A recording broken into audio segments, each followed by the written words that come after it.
जय मसीह प्रियहरू, बारक मोर पिता पुत्र र पवित्र आत्मालाई महिमा होस्। म क्रिसमसको बारेमा एउटा जानकारी हामी सबैले लियौँ। हामीहरू क्रिसमस मनाउँछौँ र संसारका सबै क्रिस्चियनहरू, गैर क्रिस्चियनहरू सबैले येशूको जन्मको सम्झना गरेर क्रिसमस मान्ने गर्दछन्। क्रिस्चियनहरूले मात्र क्रिसमस मानेको देखिँदैन, तर मुसलमानीहरू, बौद्धिस्टहरू, हिन्दूहरू सबैले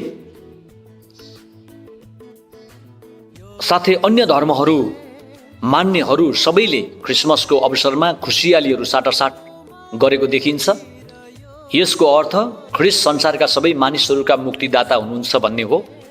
त्यसैले पहिले सारा संसारमा येशू आउनुभयो र अहिले सारा संसार ख्रीष्ट जन्मको उत्सवको खुसियालीमा रमाइरहेको छ।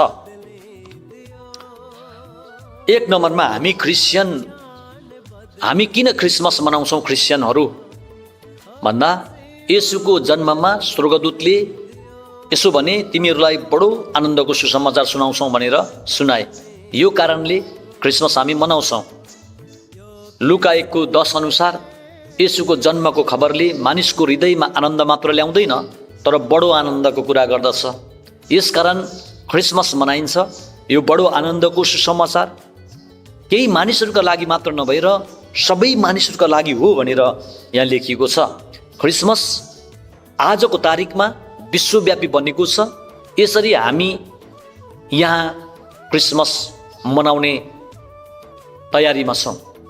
दोस्रो कुरा, येशू हाम्रो मुक्तिदाता हुनुहुन्छ। यो संसारमा मुक्तिदाताको जन्म भएको छ, जो ख्रीष्ट प्रभु हुनुहुन्छ भनेर मनाउँछौँ। उहाँ हाम्रो संसारमा प्रवेश गर्नुहुने प्रभु हुनुहुन्छ। उहाँले मानवीय चोला धारण गर्नुभयो। सन्त लुकाले लेख्नुभएको किताब 1 अध्यायको 11 पदमा येशूलाई 3वटा पद दिएको छ। ख्रीष्ट एउटा पद, दोस्रो पद मुक्तिदाता, तेस्रो पद पाप र मृत्युबाट छुटकारा गराउने भनेर भनिएको छ। त्यसैले क्रिसमस हामीहरू मनाउँछौँ र मनाइन्छ। यो कुरा हामीले बुझौँ प्रियहरू। नम्बर 3, हामीलाई परमेश्वर पिताले अवर्णीय उपहार स्वरूप आफ्नो पुत्र येशू ख्रीष्टलाई दिनुभयो भनेर हामी मनाउँछौँ र हामी क्रिसमसको उत्सवमा रमाउँछौँ र हामी पनि यो क्रिसमसको अवसरमा एकअर्कामा उपहारहरू साटासाट पनि गर्छौँ। र तपाईँहरूले पनि ल्याउन सक्नुहुन्छ, ल्याएर यो क्रिसमस ट्रीको फेदमा राख्न सक्नुहुन्छ। नाम लेख्नुहोला, त्यहाँ राखिदिनु, आफै नाम हेरेर लानुहुन्छ। यही खुसियालीमा हामी क्रिसमस मनाउँछौँ र संसार पनि यसरी नै रमाइराखेको देख्छौँ। चौथो कुरा, येशू ख्रीष्ट यो संसारको ज्योति हुनुहुन्छ भनेर हामी क्रिसमस मनाउँछौँ। उहाँको ज्योति अन्धकारमा चम्कन्छ। अन्धकार येशूमाथि विजय हुँदैन। त्यसकारण हामी क्रिसमस मनाउँछौँ। यहाँ संसारको ज्योतिको कुरा गरिँदैछ अनि येशू प्रभु संसारको ज्योति हुनुहुन्छ। येशूको ज्योतिले कुनै एउटा सानो क्षेत्रलाई मात्र झिलिमिली पार्दैन प्रियहरू, तर सारा संसार, सारा दुनियाँलाई नै उज्यालो बनाउँछ। सन्त योन्नाले लेखेको सुसमाचार योन्नाको किताब 8:12 येशू आफैले भन्नुभयो, म संसारको ज्योति हुँ, मलाई पछ्याउनेले अन्धकारमा हिँडुल गर्ने छैन। येशू संसारको ज्योति हुनुहुन्छ। त्यसैले हामीले पनि विभिन्न प्रकारका बत्तीहरू क्रिसमसको समयमा बालेर क्रिसमस मनाउने गर्दछौँ। येशूले हामीलाई अनन्त जीवन दिनुभएको छ। येशू हाम्रो असल अगुवा पनि हुनुहुन्छ। यो संसारको सृष्टिदेखि अहिलेसम्म बाँचेका मानिसहरूमध्ये उहाँ सर्वश्रेष्ठ हुनुहुन्छ, सर्वोत्तम अगुवा हुनुहुन्छ। यसकारण यो कुरा बुझेर हामी क्रिसमस मनाउने तयारी गर्छौँ र संसारले चाहिँ के कुरा बुझेर मनाउँछ थाहा छैन, तर हामीले मनाउने क्रिसमस चाहिँ यो प्रकारको हुन्छ र संसार पनि क्रिसमस मनाउन तत्पर भएको देखिन्छ। पाँचौँ कुरा, येशू प्रभुको वचनले यो संसारलाई परिवर्तन गरिदिएको छ।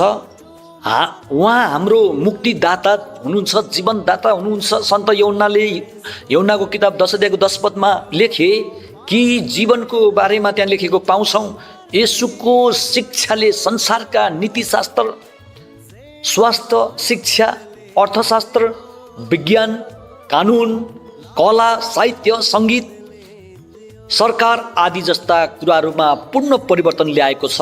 यसकारण हामी क्रिसमस मनाउँछौँ र हामीले यसरी बुझेर मान्नुपर्छ। मानिसहरूले पनि यसरी मान्दछन्। सबैलाई मेरी क्रिसमस भन्न चाहन्छु। यो क्रिसमसको शुभ अवसरमा क्रिसमस मनाउन नदिने भनेर पनि प्रशस्त आवाजहरू विगतदेखि हाम्रो देशमा उठिरहेको छ। अहिले वर्तमानसम्म पनि हामी त्यही कुरा सुनिरहेका छौँ।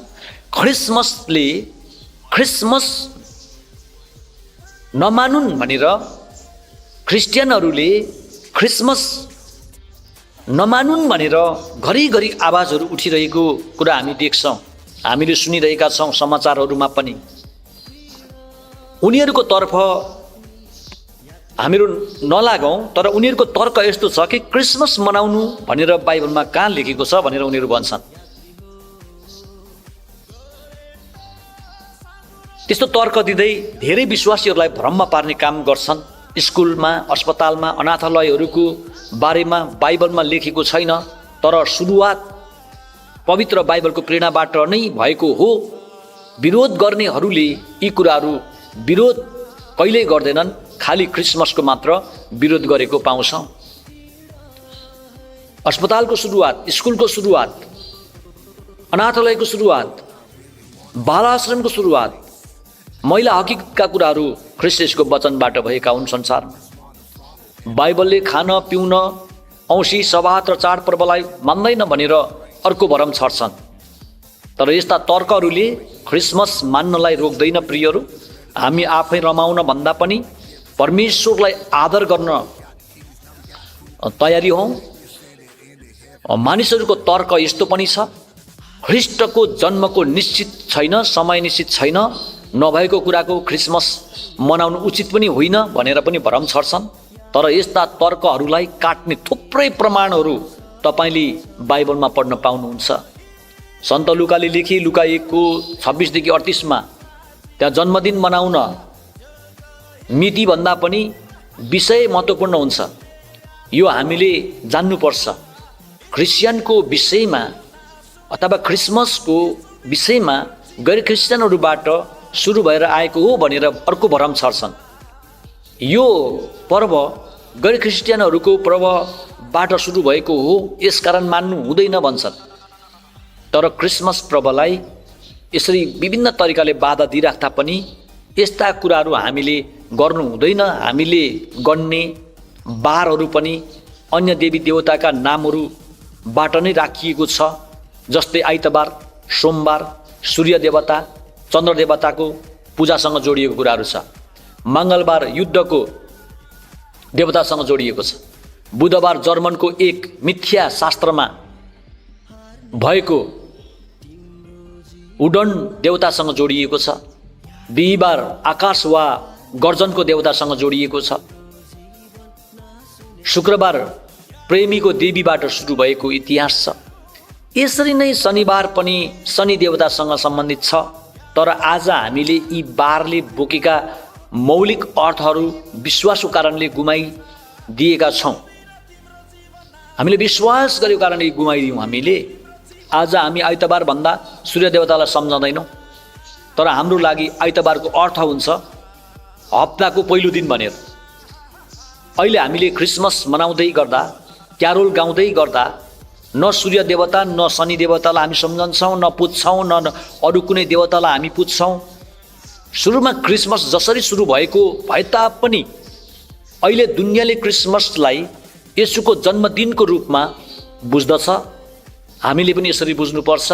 हामीले पनि यसरी नै अरूलाई बुझाउनुपर्छ। क्रिसमससँग जोडिएको परम्पराहरू गैर क्रिस्चियनहरूका हुन् भनेर भरम छर्छन्। गैर क्रिस्चियनहरूले क्रिसमसमा सँग धेरै परम्पराहरू जोडिएका आएका छन्। जस्तै उपहार साटासाट गर्ने चलन, Christmas tree, Christmas card, carol, झिलिमिली पार्ने बत्ती, तारा, सन्त क्लाउस आदि आदि। यी कुराहरू बाइबलभित्र भएका आत्मिक कुराहरू होइनन्, तर यी कुराहरूले क्रिस्चियन अथवा येशू ख्रिस्टलाई आदर गर्दछ। यी कुराहरूले सुरुमा जस्तो सुकै अर्थ बोकेको भए तापनि अहिले हामीले नयाँ अर्थमा लगेर जोडेका छौँ। मजाले रमाउँदै क्रिसमस मनाऊ भन्न चाहन्छु। कतिले यो क्रिसमस भनेको व्यापार हो भनेर पनि दोष लगाउँछन्। क्रिसमसको नाममा व्यापार हुने गरेको छ भन्छन्। हामी यस्ता भ्रममा नपरौँ, तर यहाँ भित्रका खराबीहरूलाई हटाई परमेश्वरले चाहनुभएको अनुसारको क्रिसमस मनाऊ र क्रिसमसमा रमाऊ। हामीले क्रिसमसका सकारात्मक पक्षलाई निर्धक्कसँग परमेश्वरको महिमाको निम्ति प्रयोग गरौँ भन्न चाहन्छु। क्रिसमस मान्नु मूर्ति पूजा गर्नु बराबर हो भनेर अर्को भरम छर्ने एउटा समूह पनि छ। हामीले जाति जातिका चलनलाई सिकेका छैनौँ। यर्मिया अगमवक्ताले लेखे, यर्मिया 10:2-4 येशू संसारका मुक्तिदाता हुनुहुन्छ। सत्यको घोषणा गर्न, क्रिसमसलाई सदुपयोग गर्न उचित हुन्छ। क्रिसमसले हामीलाई उद्धारसँग जोड्दैन, तर परमेश्वरको महिमासँग जोड्छ। बाइबलको वचनले कहीँ पनि क्रिसमस नमान्नु भन्दैन, मान्नु पनि भन्दैन, तर मान्दा राम्रो हुन्छ कि नमान्दा राम्रो हुन्छ? तपाईँ जान्नुहुन्छ। तपाईँ जान्नुहोस्।